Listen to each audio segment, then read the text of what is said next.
Contacto con la Casa de Gobierno, habla el jefe de gabinete. Es importante observar que desde el punto de vista del otorgamiento de pasaportes instantáneos en la República Argentina se han propiciado 40.000 pasaportes de carácter instantáneo en el Aeropuerto Internacional de Ezeiza y a su vez 150.000 pasaportes con menos de 48 horas. Eso es un hecho trascendente desde el punto de vista del uso de la tecnología digital y obviamente el mejoramiento en los mecanismos de control migratorio y el uso de la tecnología para garantizar una mejor prestación del servicio por parte del sector público.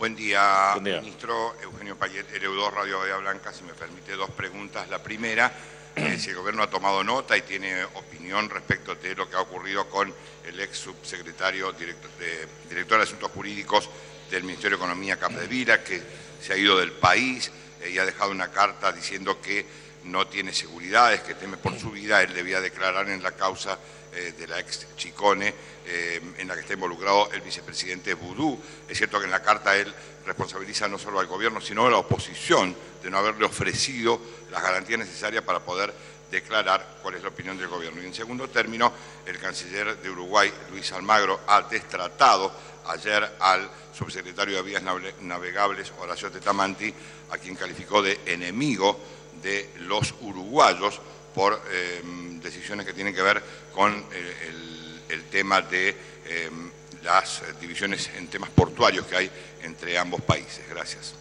Bueno, respecto a la resolución 1108, lo que pretende para la República Argentina es una política de incentivo al desenvolvimiento del transporte fluvial de carácter autónomo. ¿Esto qué significa? Significa utilizar toda la capacidad portuaria que tiene la República Argentina, lo cual implica inversiones complementarias a los efectos de mejorar sustancialmente la logística integrada en el país. Quiero transmitir en este sentido que nosotros tenemos una hidrovía, que es la hidrovía Paraná-Paraguay, con 3.446 kilómetros de extensión, tomando los puntos extremos de Palmira hasta Puerto Cáceres, esto es Uruguay hasta Brasil. En consecuencia, si uno tiene una proyección en los próximos años respecto al volumen total de transporte de carga, es posible pensar en cerca de 230 millones de toneladas a transportar en la hidrovía. Cerca de 100 millones se transportan en materia de cereales y oleaginosas. El hinterland portuario de Rosario y sus alrededores implica obviamente la capacidad de almacenaje y transporte de granos, cereales, aceites y productos de exportación de la República Argentina. Entonces, de lo que se trata aquí es de generar una política autónoma para incentivar el desarrollo de la industria fluvial. Esto significa el tema de remolcadores, barcazas y el uso de la plataforma propia de los puertos fluviales y marítimos de la República Argentina para que el costo de los servicios esté vinculado a una logística integrada y genere una potenciación del empleo en la República Argentina. Por lo tanto, lo que hace la República Argentina es defender sus propios intereses y evitar efectivamente que se apropien de la renta o del excedente compañías multinacionales o extranjeras y que en definitiva afecta una cuota parte del costo de logística de Argentina. Por lo tanto, lo que hace Argentina en materia de la política fluvial, del uso de puerto y de la optimización del mismo tiene que ver con un mejoramiento en la estrategia del aprovechamiento de logística integrada.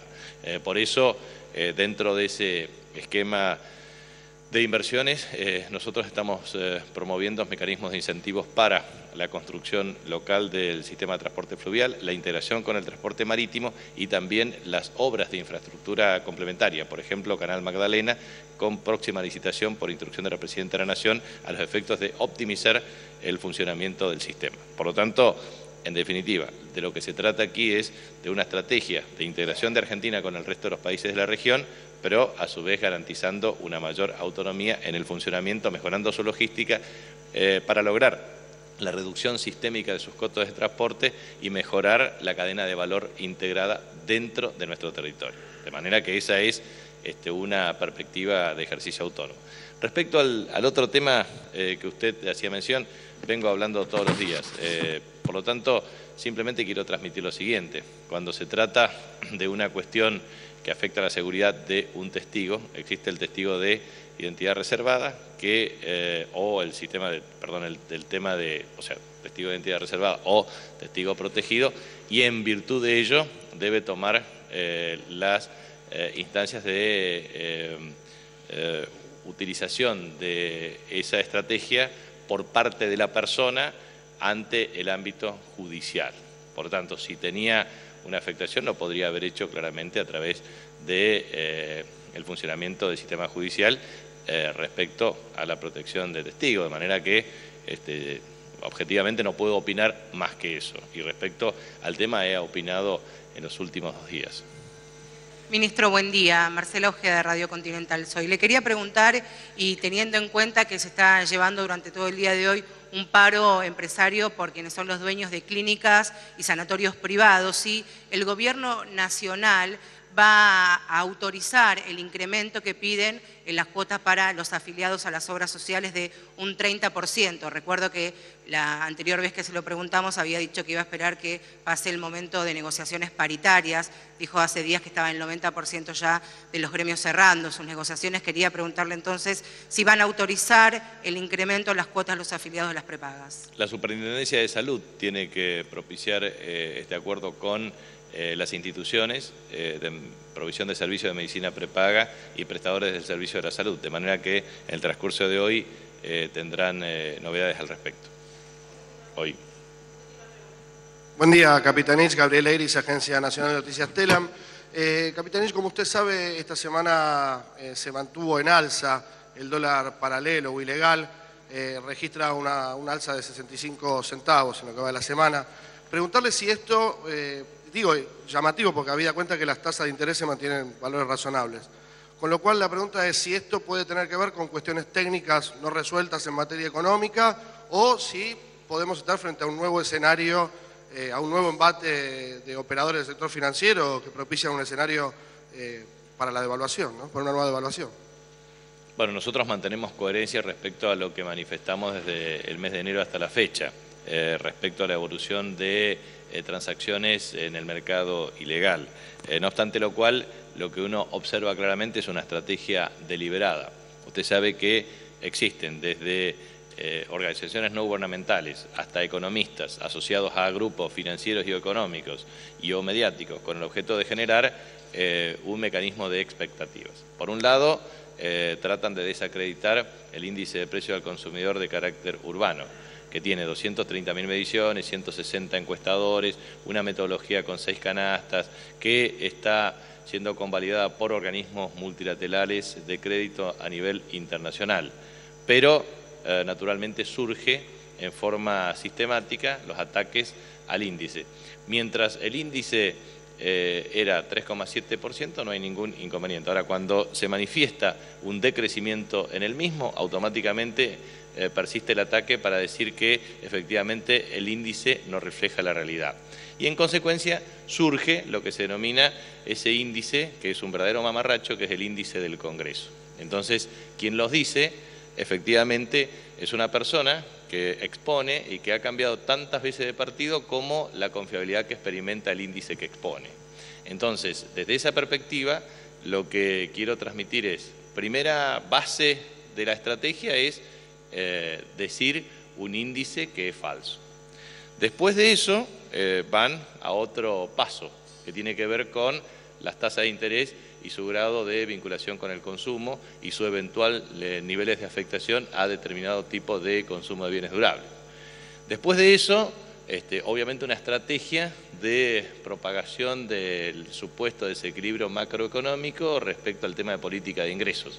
Y después de eso, el impacto sobre las cuentas fiscales. Obviamente generando datos falsos, proyectando datos falsos y generando ciertos mecanismos para generar expectativas negativas. Yo tengo, hoy siempre trato de ver desde muy temprano todas las noticias y todos los canales, pero hay un canal de televisión que tiene un programa de 30 minutos de noticias agropecuarias. La verdad es que nunca he observado en los últimos 4 meses una noticia positiva, porque la verdad que yo lo hago con mucho esfuerzo, digamos, tratando de buscar una noticia positiva.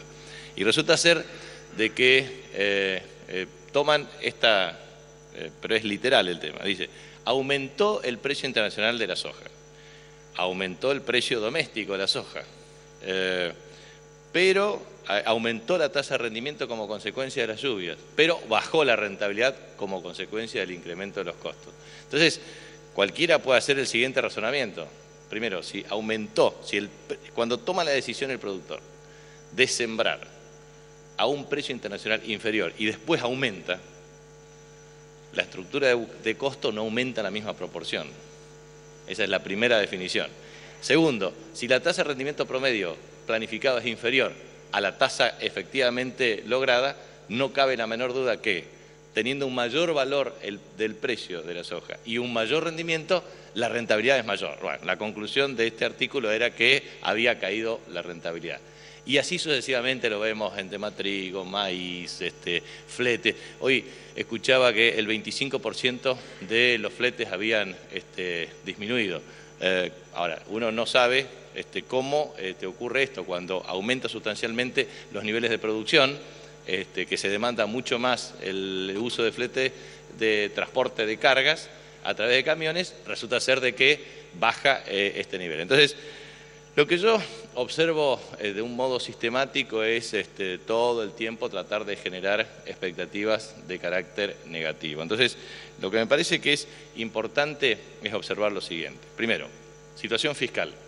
Si uno toma la situación fiscal de Argentina primer cuatrimestre y toma el proyectado de ingresos por lo percibido, o sea, por lo que efectivamente ingresó, y toma efectivamente por lo devengado el gasto, es decir, efectivamente que surja el hecho que da origen a la obligación, uno observa resultados consistentes desde el punto de vista fiscal primario y financiero, esto es, tendiendo al equilibrio o al superávit primario y o financiero. Otra situación es base caja, porque uno en base caja paga obligaciones preexistentes, por lo tanto puede incrementar las erogaciones contra los ingresos y en función de eso puede afectar los niveles de resultados base caja. Pero lo que quiero decir es base devengado en gasto y base percibido en ingresos, el comportamiento se manifiesta tendiendo claramente al equilibrio o al superávit fiscal primario o financiero. En segundo lugar, informes desde el punto de vista de provincias. Cuando uno mira la situación de provincias, también hoy observaba un reporte, se dice la situación fiscal de las provincias tiende a ser precaria. En realidad, el Estado Nacional ha hecho una reprogramación de los servicios de capital e intereses de la deuda, con lo cual mejora sustancialmente el flujo disponible para cada una de las provincias. Segundo, el nivel de recaudación impositiva, tanto de coparticipación como otras transferencias nacionales, como el Fondo Federal Solidario, se incrementa, esto depende de las provincias, entre el 38 al 43% de ingresos. Por lo tanto, el mejoramiento de las transferencias, tanto de coparticipación automática como otras transferencias nacionales, más el Fondo Federal Solidario derivado de los derechos de exportación, producto de mayor niveles de precios, ha mejorado sustancialmente la capacidad de ingresos. Y las negociaciones salariales de provincia son inferiores a los ingresos generados. Por lo tanto, el resultado proyectado para este año es razonablemente optimista. Hay que seguirlo mes a mes. Entonces, desde el punto de vista fiscal, es una cuestión que está evolucionando conforme a parámetros razonables. Desde el punto de vista monetario, hay una absorción desde el punto de vista monetario por parte del Banco Central, hay un mecanismo de compatibilización de tasas de interés con la variación del tipo de cambio experimentada y, a su vez, cuando uno mira el flujo de liquidación de exportaciones, estamos en torno a 8.550 millones de dólares. Cuando se hicieron las proyecciones en materia de cereales y oleaginosas, teníamos 27, 28, 29 o 30.500 millones de dólares de liquidación. Por lo tanto, se ha liquidado menos de la tercera parte de lo que efectivamente tiende a liquidarse. Por lo tanto, el flujo de previsión de liquidación de divisas es razonablemente consistente contra el flujo derivado de exportaciones de bienes y servicios y de los resultados desde el punto de vista de balanza comercial y de cuenta corriente. A su vez también, todo el tiempo atacan con respecto al tema de inversión extranjera directa.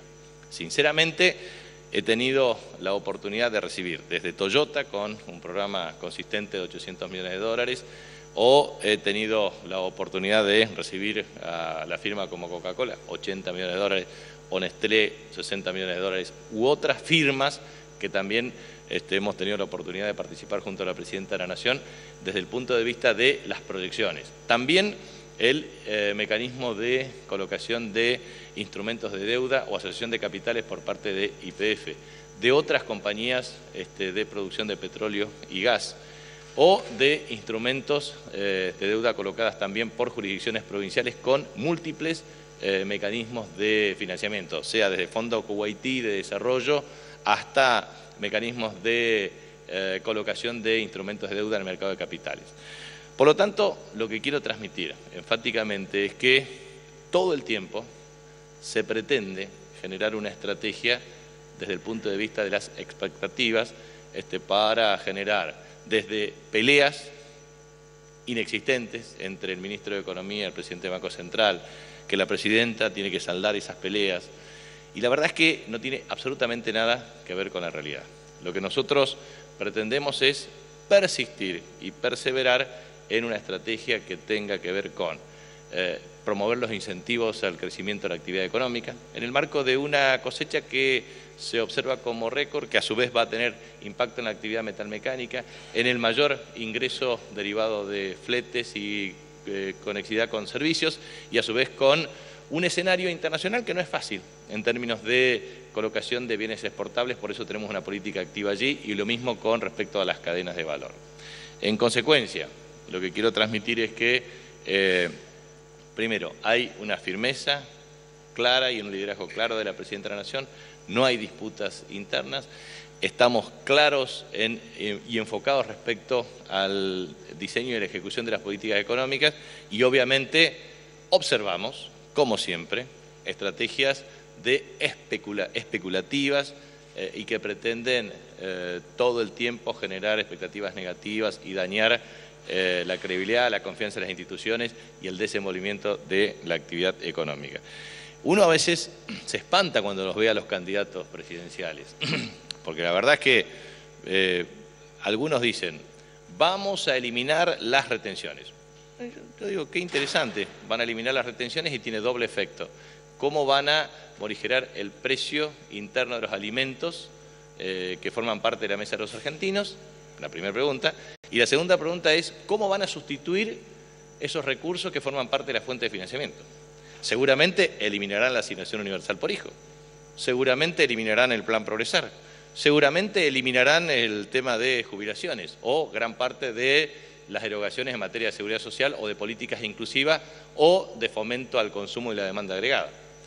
A veces también dice que ellos van a resolver todos los problemas de carácter social, movimientos, piqueteros, etcétera, etcétera, cuando en realidad tienen una responsabilidad en el ámbito que se circunscribe a su propia jurisdicción y nunca son capaces de resolver este tipo de inconvenientes. Entonces, me parece que hay que ser muy claros y muy enfáticos en este tema. Esperemos que la reunión que tengo dentro de un rato con el Consejo Interuniversitario Nacional sea también productiva, porque se han creado 9 universidades desde el año 2013 al 2013, tenemos 48 universidades públicas, tenemos casi 31.800 millones de pesos de inversión en presupuesto, 119 universidades e institutos, y la verdad es que sería muy importante reconocer el incremento de casi 35% de estudiantes que han crecido, casi 2 millones de estudiantes universitarios y el 80% graduados. O sea, espero que lo que conversemos también con los rectores sea también propicio para que este debate que existe en la Argentina sea racional y que en definitiva no nos dejemos llevar todo el tiempo por estrategias de carácter especulativo, porque no hay ninguna razón para que se generen condiciones de incertidumbre para el desenvolvimiento de la actividad económica. Bueno, porque es una cuestión que es inducida por expectativas negativas, por actores, y obviamente allí no hay ninguna razón de carácter objetivo, solamente una estrategia de carácter especulativa promovida por grupos financieros, por parte del sistema financiero. Por eso es absolutamente necesario y congruente afirmar que no es posible lo que hacen con los consumidores, cobrándole tasas usurarias, con el objeto de apropiarse de parte del salario de los consumidores y en virtud de ello, en definitiva, promover un nivel de reducción de la demanda vía consumo. Entonces, creo que es absolutamente imprescindible observar que esta acción deliberada de carácter especulativa debe ser penalizada socialmente. Gracias.